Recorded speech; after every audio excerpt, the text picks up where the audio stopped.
What's going on, everybody? Moto Monday. We are back, and I know it's not Monday, but since we were not able to get into the studio earlier this week, I decided to do a little special edition one, Moto Monday 135. I'm actually going to be calling 3 different people and seeing what's going on in the whole moto industry, you know, Supercross, all that good stuff. Also, if you notice the screen over here, if you're watching the video version of this, bring back Screwy Dilla. I just want to do a public shout out and say that, Scott, I love you, bro. You need to bring back Screwy Dilla. If I have to be the one who runs the race, I will. I don't care. If you have someone else do it, if you do it, just bring back Screwy Dilla. Screwy Dilla was, I would say, one of the top 5 most influential pit bike races of the past 30 years. And I don't know if you realize that, Scott, but Screwy Dilla was one of those events where 20 plus years later, people are still talking about it. And you know what? I never got to go do it. I'm supposed to be one of the pit bike guys in the Northwest, right? Like, I'm the guy who went to Mini Moto. I have, I think, 12 pit bikes right now. Like, I'm a pit bike fanatic. And you know what? I never got to race Screwy Dilla. So, do me a favor. Do the entire Northwest community a favor.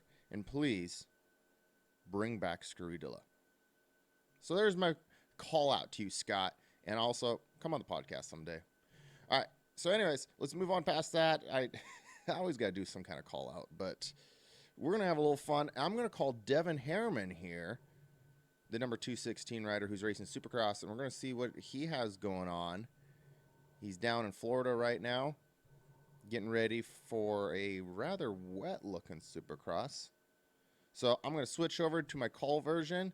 Here we go, guys. First guest of the day, Devin Herrmann. Hello? Hey, Devin. Yeah, how's it going? What's going on, man? A whole lot. What's going on? How are you? Oh, not too bad. So we're going to be recording here just for a little bit, but wanted to catch up and see kind of what you're doing, man. Not a whole lot. Just got done watching, you can leave the keys of it. Yeah, just got done watching 2007 Orlando. All right. So apparently your name is Drew now, from what I heard. Yeah, that's what I don't know who said that. Yeah, the new guy, the new announcer we got. What's his name? I forget his name. I honestly don't even know. Yeah, well, the new Supercross announcer. I haven't watched one Supercross yet. I don't think. So you race it, but you don't watch it? Yeah, I haven't watched them. Yeah. It's hard. It's hard on the road. That's fair. That's fair.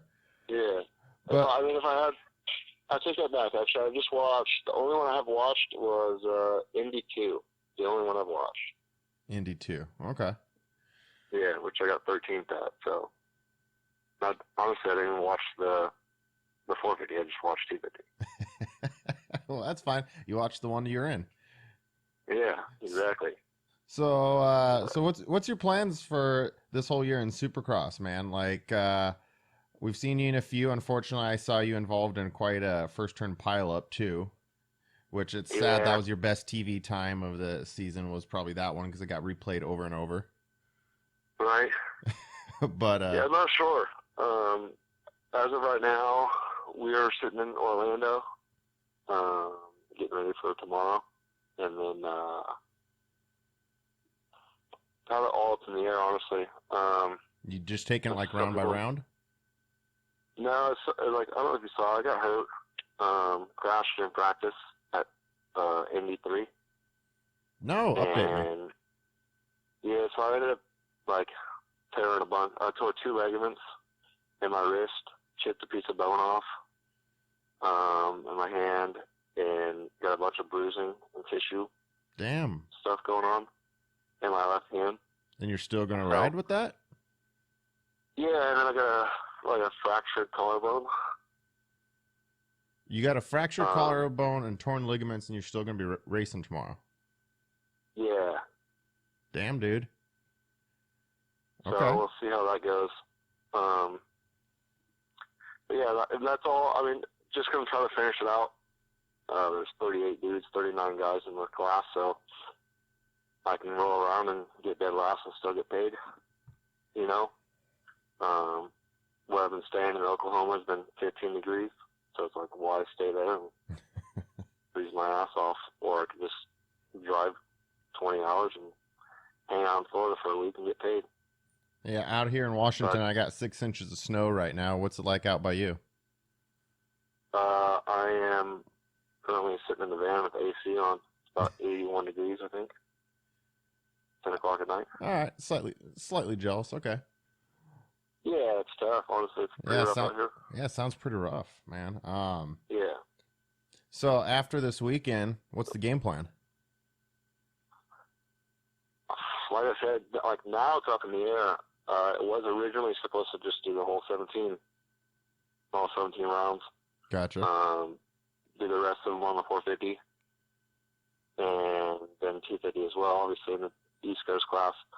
But with this weekend, with me getting hurt last week and not knowing if I'm going to even be able to ride, kind of up in the air. I'm not going to waste my money if I'm not, able to set a fast lap down. Just because that 450 class is stacked, so I'm going to play it by ear and see where we're at. If we can ride, I feel good, then I will continue to race. So you're going to kind of feel it out this weekend and see if you have to call it quits for a bit or if you can just power through and keep going? Yeah, exactly. Okay. So what's it been like this year? Like COVID and everything, it's messed with a lot of different sports. I mean, there's sports not even going right now. Supercross is going, but it's a lot different, I'm sure. Well, yeah. Hang on. There we go. I got some alarm going off. But what's been different this year? I don't know. There's a lot of little things that are changed.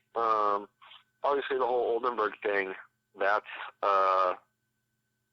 is like a prime example of what's been changed. Normally, Friday we go through tech. They check your VIN number. They give you a little sticker number. Like the 125 Dream Race, they used to give out little stickers. It's like a tech thing. Mm-hmm. Like they used to do there. I don't know if you remember that or not, but yeah, they used to give those tech stickers, put them on the frame. Well, they do the same thing for us. But without there being tech this year and like going through sound check and checking the bike over, they just have your mechanic come up and sign a piece of paper and grab your sticker, and that's tech. They don't look at your helmet. They don't look at your jersey. They don't look at anything anymore like they used to. So that's changed. We don't have track walk anymore. You don't have track walk? No, there's no track walk. So no track walk, and they're not really doing as much tech? Yeah, correct. So and then interesting. What? Go ahead. No, go ahead. I just said that was interesting, but keep going. Yeah. So we have track viewing, but it's 35 minutes, I think it is, and it's just walking around the stands, just like what you guys get to see. You know what I mean? We don't get to walk the track. The only time we're on the track is when we are riding. And then there's that, and then now a couple people have gotten in trouble just for a couple of little stupid things that are in my eyes. So they're not doing a riders meeting anymore. They just send out a YouTube video that anybody can just watch, and they expect us to watch this 10-minute long video on a riders meeting. Well, I mean, as you know, most people don't even show up to a riders meeting at home. Yeah. A lot of people are going to watch a 10-minute long video on YouTube of stuff. Oh, for sure. But, so that's there. And then, you can't ride doubles on, your mechanic can't ride with you from the pits to the starting gate. Really? Yeah, that's interesting. That. Okay. Yeah. So, and then, obviously a mask. That's mandatory. Yeah, you got to do that all the time for that. Got to do the mask thing. Yep. Yeah, and then obviously the COVID So I don't know. Most people don't know, I don't think, but we have we have to get tested every week. So $75 a week, $150 usually you're paying every 2 weeks or every week. You know, like Houston and Indy, where we have 3 races, we paid $150 a person just to get tested. You would think somebody would maybe help you out with that. Not going to name names or anything, but like maybe some officials or some people putting these things on might help you with the COVID testing. Just, you know, you'd think? Well, I mean, considering that you can go anywhere and get COVID tested for free right now, Yeah, we're having to pay for a $75 rapid COVID test. It's not accurate at all. It's accurate, don't get me wrong, but they're not near as accurate as like a normal one, like a standard one. I got tested right when I got back down to Oklahoma, right after Christmas. I had to go get tested. I got sick. Ended up having COVID, but I asked them, I said, can I get a rapid one? And they said, well, yeah, it's just not as accurate. I said, okay, so what, and the standard one it's 3 days it took me, I think, to get results. Okay. She said this one's about 90% accurate. So, whatever. That's the whole wild. COVID thing's kind of a joke, but it's whatever. Yes. The race their bikes, so that just adds to your costs of racing these events. Yeah, exactly. Don't get me wrong, the schedule's awesome if you have somebody helping you with the hotel, but I don't have somebody helping me with hotels. It's all out of my pocket. So, at the end of the week, I pay $675 or $650, I think. No, $75 in entry fees, and I am $150 in COVID testing. And usually the cheapest one I've found so far this year has been $600 for a hotel for the week. For the week, yeah. Yeah. Oh, man, yeah, So, not cheap. So no. So what do? You have like a van or a trailer or something with you keep the bikes at there, or are you with a semi and then you stay in a hotel, or how does it work with your bike and everything? I got my van, Okay. my spring van, and I got some bikes here with me at all times, obviously, and then got a motorhome, Aaron Mahone with CFP Construction at home.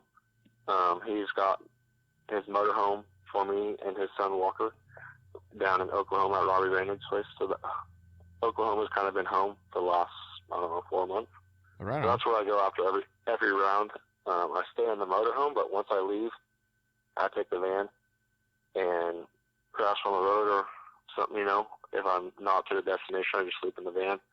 But once I get to my destination, I'm usually in a hotel. Gotcha. The bikes are in the van, obviously. So keep the bikes in the van, stay in a hotel, and then go out to the track and then go do your thing. Yeah. Okay. Yep. So, but like I said, it ain't cheap. I get paid $700 to make the night show. Every time you guys see me on TV, it's $700. See, and that's still wild to me, that at that level, you got to pay those kind of entry fees. You know what I mean? Like, yeah, I understand. $225 an entry fee. I understand this year they don't have spectators, so that's taking a big hit on their income. But on a traditional Supercross race, if we got 40,000 people in the stands, I would kind of expect them to help out the privateers a little bit. Or sorry, just anybody, because right. That's some high entry fees to go. Their entry fees are higher than any local race, but they're the ones bringing in 500 times more of the profits. Now, I'm not bashing. It's just like you think it would help out a little bit more. Yeah, you'd think. Like I said, it's $225 an entry fee. I make $700 a night show. That's anytime I'm on TV, anytime I race. For my 13th place, I made $900 or $990. So you make the main event and barely pay for even just showing up. Yeah, pretty much. That is wild. So yeah, like I said, it's $675 for races for the week. It's $150 in testing. So what's that? $825. That is wild. Yeah, 825 could make $900 for one race if you make the main. Yeah, then that's if you make the main. 22nd place in the main event, $890. Yeah, that's to race to be the 22nd fastest dude in the world in the 250 class. Yeah, that is wild. That's just $800. yeah, that's wild. I make more than that sitting at home racing those back west races or PROs, and I pay not even less than a quarter of it.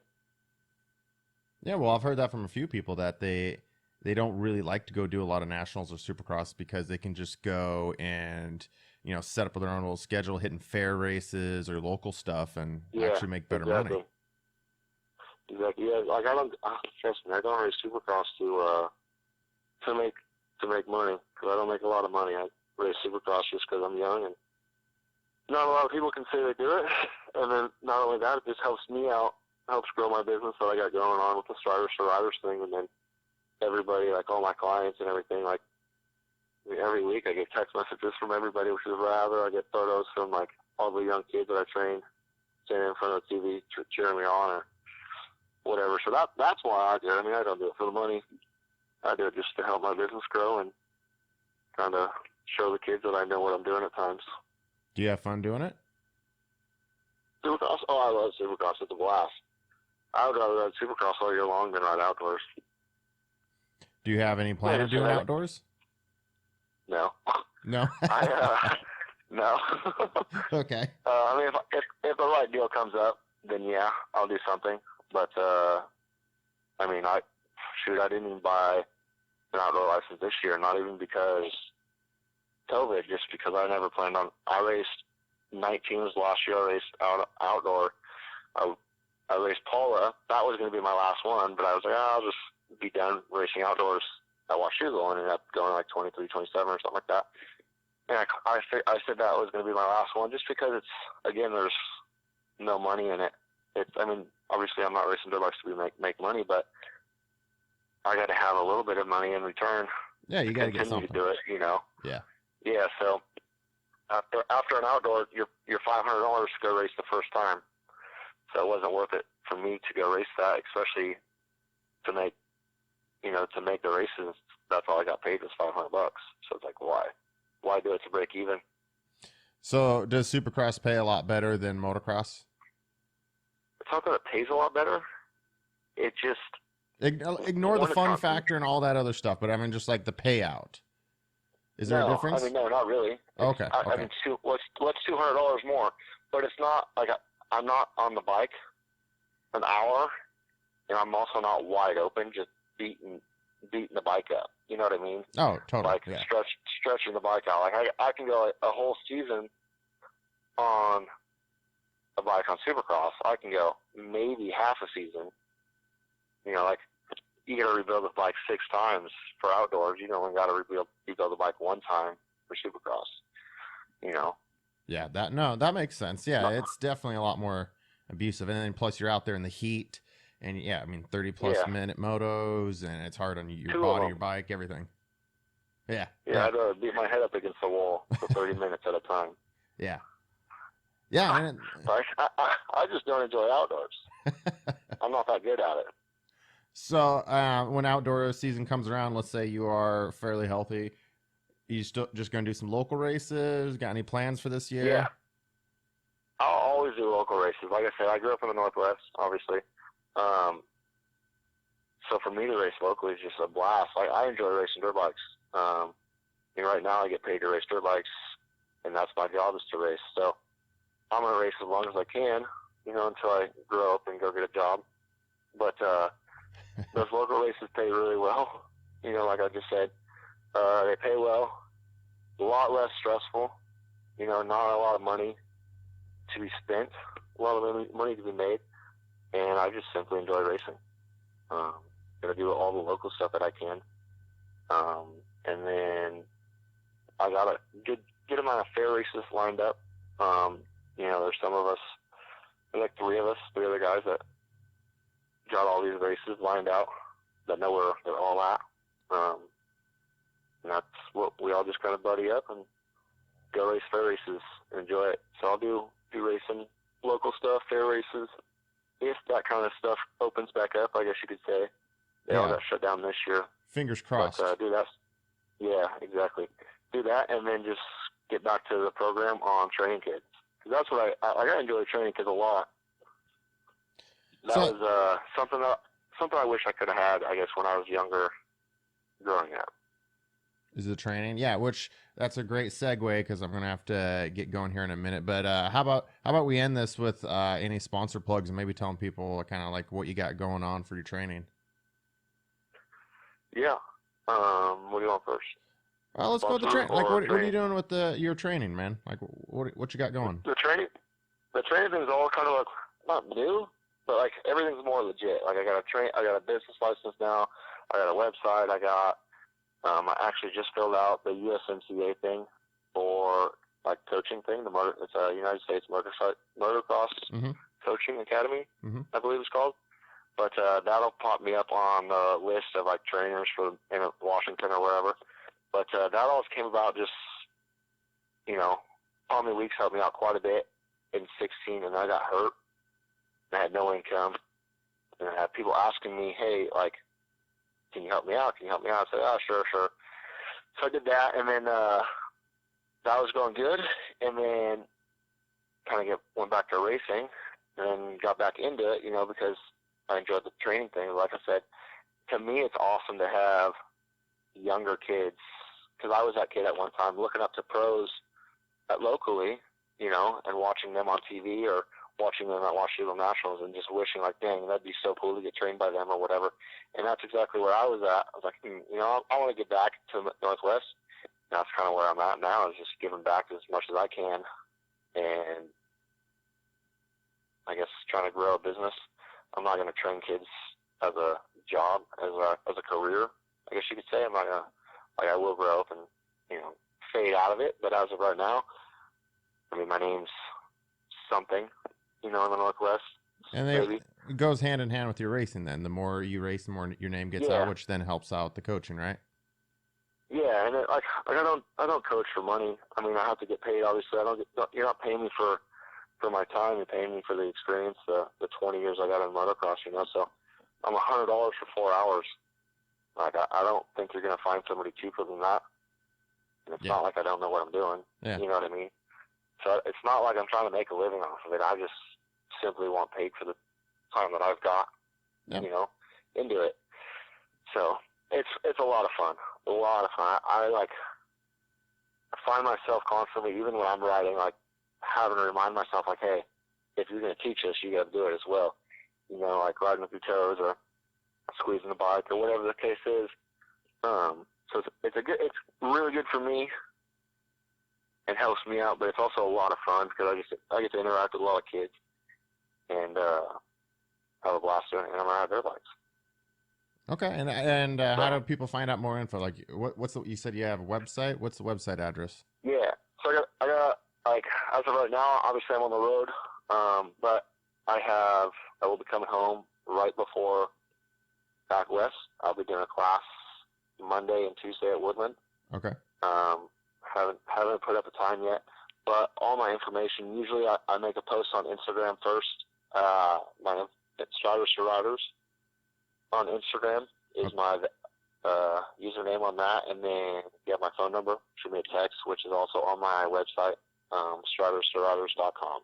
StridersToriders.com. Okay. Yeah. Striders, like the little Striders bikes. Yeah. All the kids ride, and then the number 2, and then riders.com. Striders, the number 2, riders.com. Okay. Yes, sir. Cool. And you want to end with any like shout outs or sponsor plugs? Yeah, just a big thank you to everybody that's obviously helped me out throughout the years, even to get me where I'm at now. Joe and Jamie at UMX, they helped me out a lot. They kind of got me, honestly, they got me back into the sport. 15, I moved back down to Brush Road right next to them, and they got me honestly back into the sport. I was kind of fading out. I was riding once a month, so without them, I don't think I'd have the push to get back into it. And then recently, I got a bunch of guys helping me out. Scott Russell at Motorsport Hillsboro helped me out a lot the last couple of years. Fusion Graphics, Gosh, I'd hate to know how much graphics they've given me over the last 10 years. It's been ridiculous. Can't thank them enough. Legacy Raceway jumped on board this year and has been honestly one of the nicest sets of gear. It is the nicest set of gear they've ever had for me or anybody. Like, I think in general. Justin's obviously one of my best friends, but it's just he's extremely helpful with everything. CFP Construction, Devon Herman, that guy's done way more than anybody I think ever done for me. I don't think I could ever repay that guy. Distraction MX, Devon, Recluse, Moto filters, Spec bolts, Sunstar.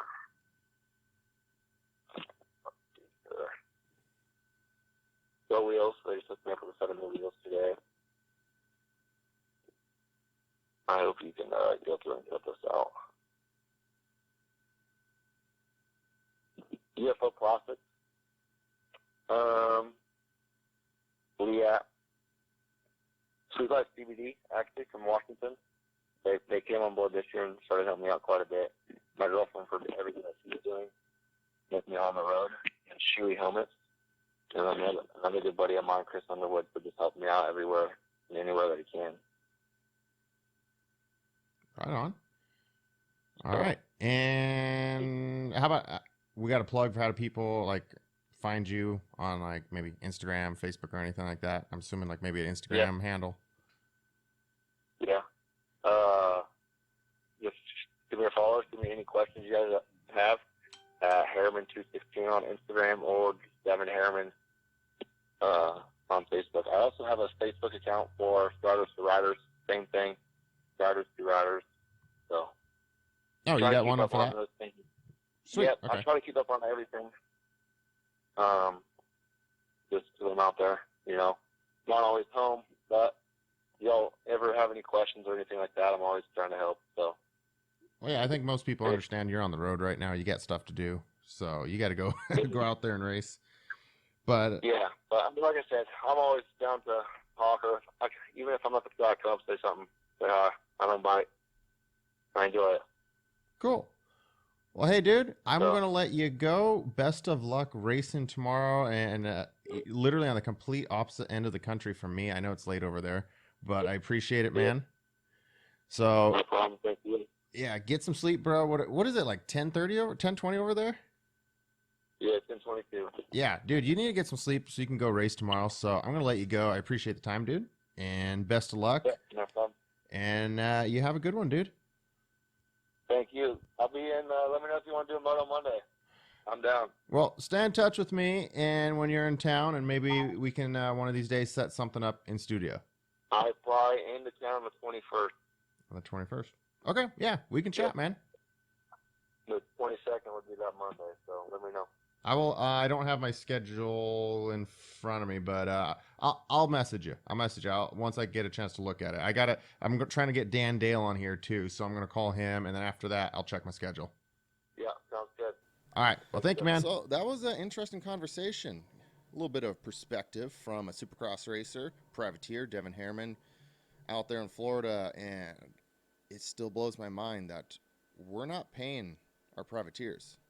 We're actually charging them? What other pro sport charges their athletes to compete? And if you don't make the top 25% in finish, like, I mean, basically, if you don't make the main event, you don't make money. You lose money. That's worse than zero. You're losing money. As a race promoter, I get bills and all that, but still, this is the creme de la creme. This is Supercross, and almost nobody racing is making money. Only the top are making money. Now, if you win every round, you're making really good money. But the guy in 9th place, barely getting by. It's wild to me. Just wild. I don't get it. So, moving on, though, we're going to talk to Dan Dale of Riverdale Raceway. A lot of people have been wondering where he's at. What's he up to? You know, well, I can tell you, he's down in California, probably right now, sitting next to a swimming pool. But I got a chance to talk to him on the phone. So here we go, folks. Interview number 2. Okay, so We're now going live with Dan Dale. Dan, how's it going, man? I'm doing great. I really am. I'm doing great. That's probably because you're in the sun. You know what? We got 6 inches of snow around here right now. Where are you at? I'm in Southern California, and it was 81 degrees today, and I feel sorry for you that had 6 or 7 or 10 inches of snow. I'm fine with it. I have no snow down here at all. Yeah. Rub it in, Dan. Just rub it in. Sorry. I'm telling you right up front, I'm sorry, but at the same time, I'm not really. So, just so you know. So, Dan, the rumor has it that you moved out of town so that you could sell your track to become an RV park. So, I totally didn't prep you for any of this. I'm sorry, but that's the rumor. No, you did not you know? prep me for that whatsoever. No, that is not absolutely not true. I have not moved out of town.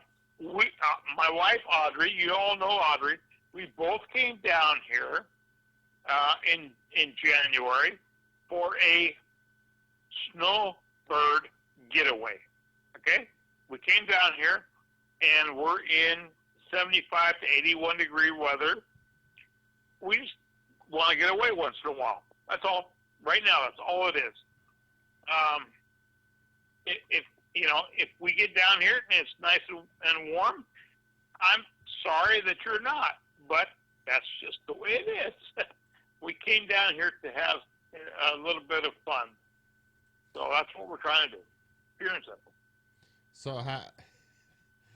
So how is it down in California instead of up here in the snow, the rain, the doom, and the gloom that is known as the Pacific Northwest? I'm sorry. It's wonderful. I mean, we're about 80 degrees for the last, about a week and a half. It's nice to get away. It really is. 65, almost 66, and, we're just trying to, find a better way to do business or life. So why did you choose California? Everyone's going to Texas right now. Texas is like the hot spot, You know what? Texas is the hot spot because it's a red state. Now, that being said, I have some friends that had a place down here in Indio, which is where we're at, which is 15 miles east of Palm Springs. Okay. And they suggested we come by and take a look at the place. We did. And quite honestly, we Audrey and I, tried to figure out why not to buy here. Why not to come down here and stay? And we could not find a reason not to do that. We're in a 55-year and older park. Okay? No kids down here. There's no screaming kids in the pools. It's nice. You're old, Dan. I am old. I don't deny that. I'll be 66 here in a couple more months. I'm okay with that. You look good for your age. Thank you. And Audrey. Tell all your girl. You and Audrey. Tell all your I'll tell Audrey that. Tell all your girlfriends the same thing, will you? Okay. Audrey's not bad looking for 66. No, hell no. Neither am I. Congrats to both of you. Well, thank you very much. She deserves it more than I do. But that's okay. I'll take all I can get. Quite honestly, I'll take it all. Anyway, no, it's really nice. We really do like it down here. It's quiet. It's peaceful. It's warm. Like I said, today was 81 degrees. It's not a bad thing. So when we're okay with it. When can we expect to maybe see you come back to the Northwest? You got to let everything thaw out first, or what's your plans here, man? We have no plans. We are looking to retire, but at the same time, if I have to come back, which I will, I always will, I'll be back in the middle of March, into March, get ready for the last race, hopefully. and do what I can to improve the property. I cannot just walk away from it. No way. No way. You know that. Yes, well, yes, I've noticed you do have an attachment to Riverdale, and it's very obvious. And I appreciate that. It's not necessarily just Riverdale. It's the people. You know me, Justin. I love the people, and I will always love the people, and I'll do whatever I can to make it fun for them and safe. So I'll be back in the March, whenever, and try and make it better. So yeah. Okay. And when you come back in March, so rumor has it I might be doing a pit bike event this year. I'm hoping you do. Are we gonna get you out on a 3-wheeler? Oh hell yeah! You bet. Yes. I'll get right out there. You just made my night. Oh, whatever. I will do a 4-wheeler, not a 3-wheeler. There's no way in hell. 3-wheeler. Nope. 3-wheeler. No way. Listen, I will pay good money to get. Oh. Yeah. Okay. First what off. Kind of money, no, wait a minute. What kind of money are we talking about here? You don't know. This is wait. my life, let's not establish. yours. Let's establish what we're doing first. Okay. Oh. Okay. The people that run Riverdale. Okay. If I could get Yes. you guys out in the 3-wheeler class, which is for small bore little 3-wheelers, they're slow to the ground. They're slow. And you have to try to go fast to tip them over. So they're fairly safe if you go easy on them, okay? Okay. You, Audrey, and Tim. Oh, there's no way on God's green earth that Audrey will ever get on any kind of a motorcycle, 3-wheeler, 4-wheeler. I don't care what it is. No Are you way. sure? I will bet my life on it. However, him and I'll take him out in the corner in a heartbeat. Okay, 2 out of 3 I can work with, okay? 2 out of 3. Okay. All right. I'll take 2 out of 3. Audrey, I'd still like to try to talk to a little bit, but, if we can't get that, I'll take 2 out of 3. 3-wheelers. Dude, I want to be the fly in the corner when you talk to her. I seriously do. Hey, Yeah, there's no way. Don't. But that's okay. Don't make me, show my hand. I will call her tonight. Yeah, I'll give you her phone number. Well, I got her phone number already. I know you do. So, I know you do. I can call her and I was like, I should record that. Hi, you want to do a 3-wheeler race? Yeah, she's sitting right beside me and she's slapping my ass. Are you kidding me? Really? No, there's no way. No way. Well, I got to put in the effort, okay? It's what I do. Well, you do. I agree with you. But me and Tim, hell yeah.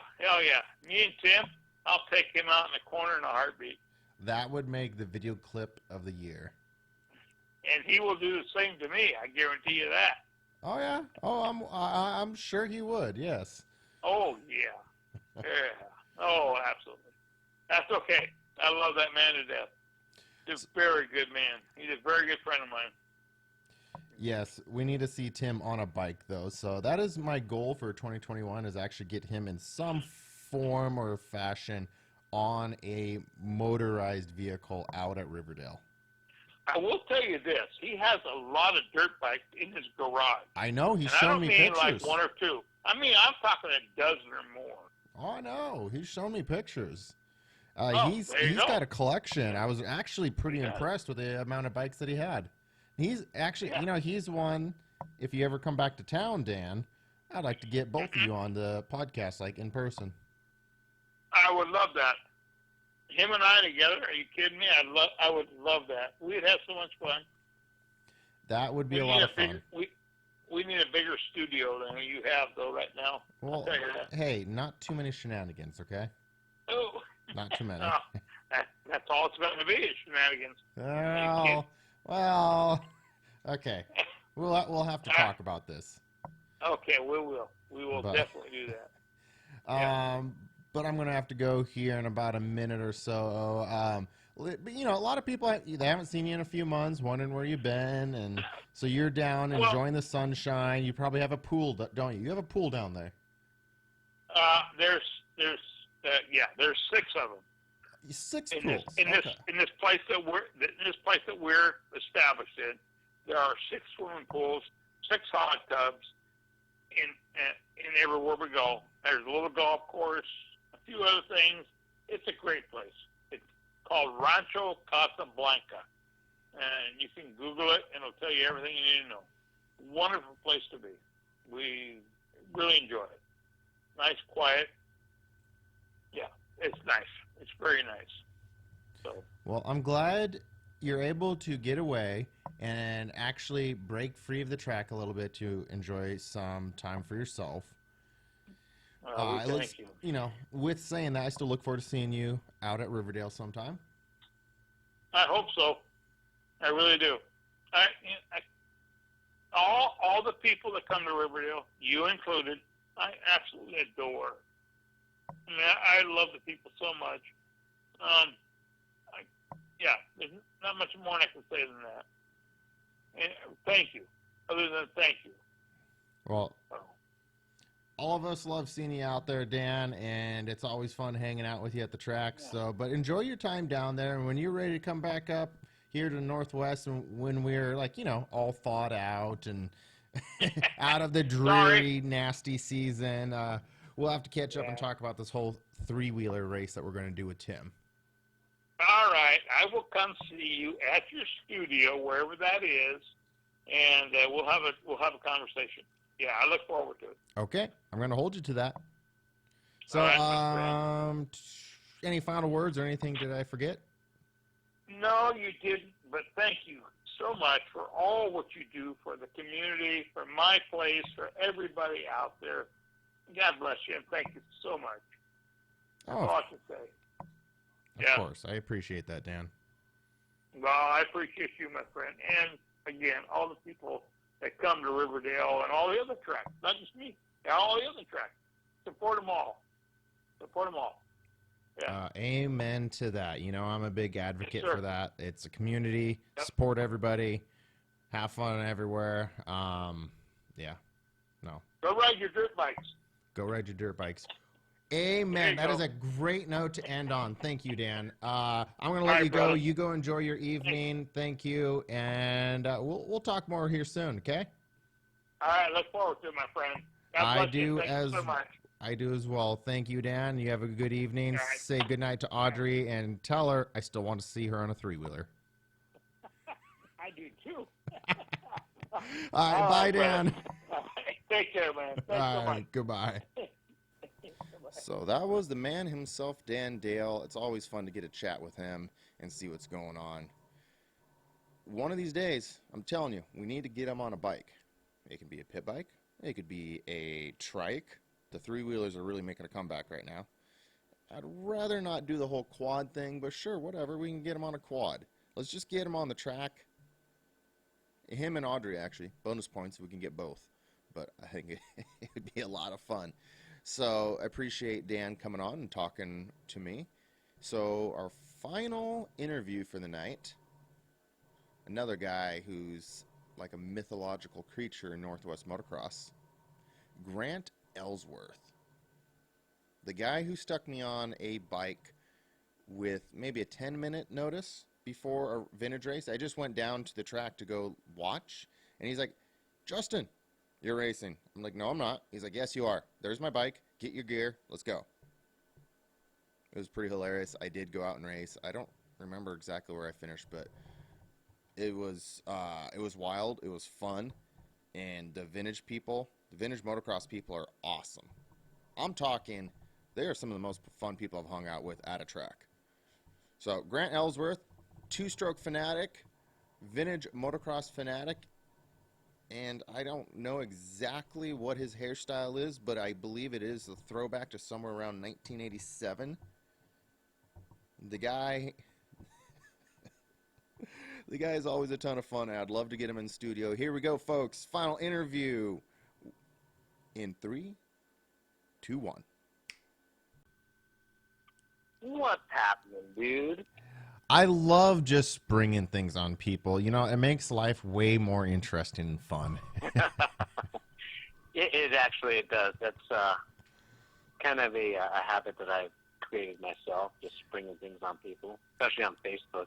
Social media world is really fun just to hit them with something hard. There needs to be a coming. No. Let's forget the social media for a minute. How about the first time that we met? You came up and shook my hand, and within 30 seconds informed me that I was going to be racing a late 80s model CR two-stroke in a vintage race at Riverdale when I'd already been done riding for the day, and I somehow ended up in a vintage race. Yes, that was the first time we met. Yep, in person. Special moment in time that was, actually, wasn't it? Yeah, I somehow ended up on the line. Like, I don't even know what class I'm in.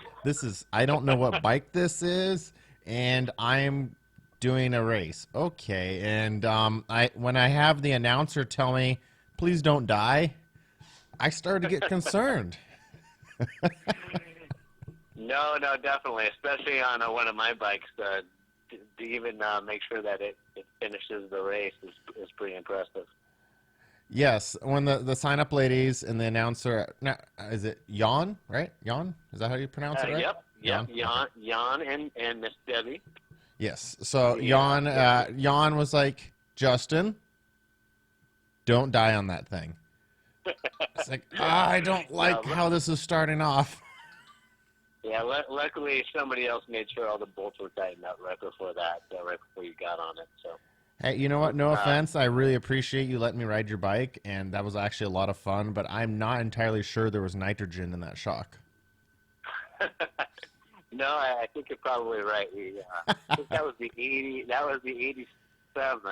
So yeah, that's been up for an overhaul here for a couple of years now. But hey, it was a good time, and we got to hang out afterwards, and it was definitely a good experience.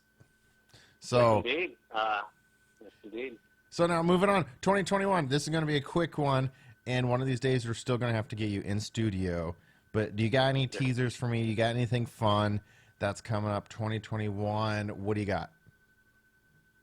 2021, shoot. Well, Class X is full throttle. We are pretty much dominantly into the inland Northwest this year, starting at the Skyline Motocross track in Kuna, Idaho. This is a track that was built by Mark Peters, a pretty infamous track builder. That's at Skyline in May. Then we actually do a partner piggyback weekend with P&W VMX in June over at Pilot Rock, a track, our volunteer club. A bunch of guys just put their, blood, sweat, and tears into a track, and that's going to be in June. They race P&W VMX on Saturday and Class X is a Sunday. Then the one I'm really excited about, I'm excited about them all, but is the double race day weekend at the Fossil Bowl in July at Clarkie, Idaho. Word's kind of gotten out about this track or the Fossil Bowl with Duvall going there last year and Class X year before that. This track is as wicked as it can get. Is this the track that has like no cell reception or anything? What was that? Is this the track that has like zero cell reception? Yep, exactly. That's the one. You literally step back in time. It's fascinating. Not only with the track, the facilities, the concession stand. It's literally, you feel like it's 1988. Oh, well, for you, 94. It's just, you literally just go back into time. It is an unbelievable track and facility. It's family owned. We are hosting a 500 Nightmare race, so kind of a spin-off of the 125 Dream race. We're going total toxic masculinity on this one. This is a big balls race. We're asking people to get the Garage Queen 500s out of the garage, and we're going to do a Moto 1 500 race on Saturday and a Moto 2 Nightmare 500 race on Sunday. And special guests, we're on the street. Ronnie Mack might be showing up, as well as Kaplan America from the other side of the United States of America. Really? Okay. Well, yeah. Tell you what. That's just rumor right now. So.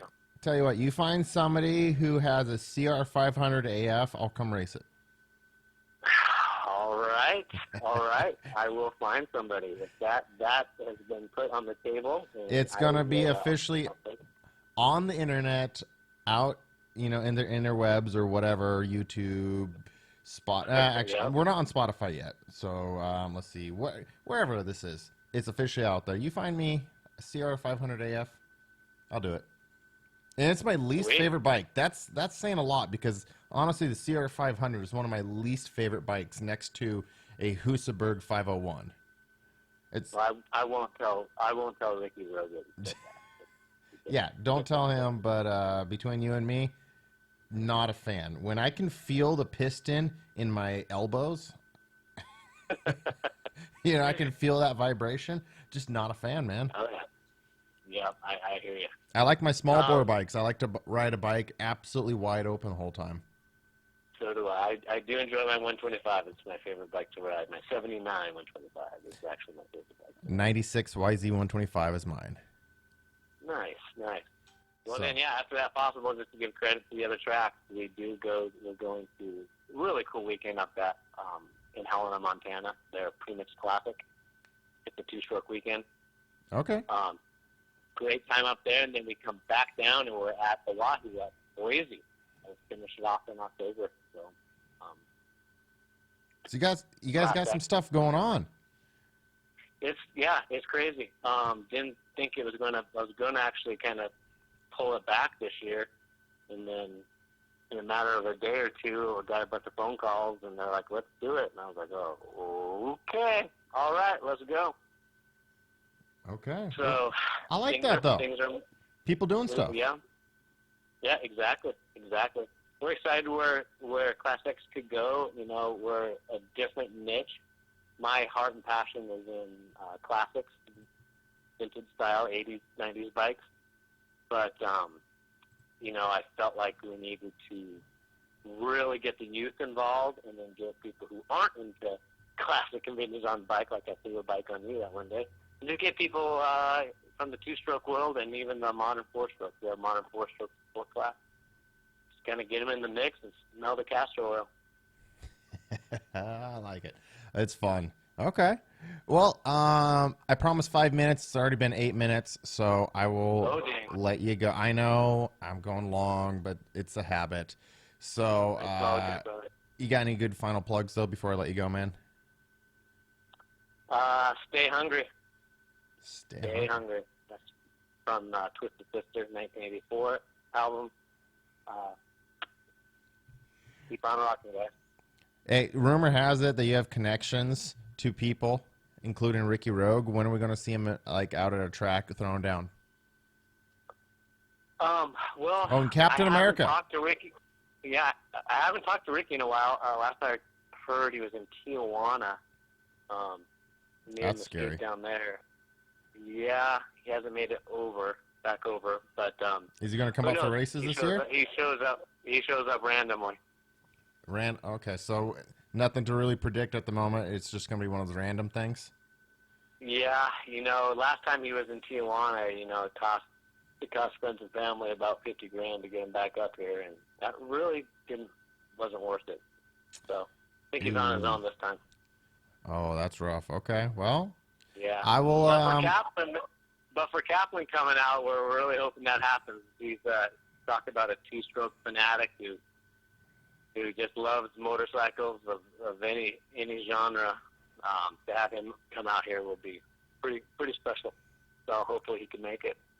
Well, if he made it out to some race, I think that would be pretty awesome. I mean, who knows who would show up to go battle with him or go, you never know what might just happen.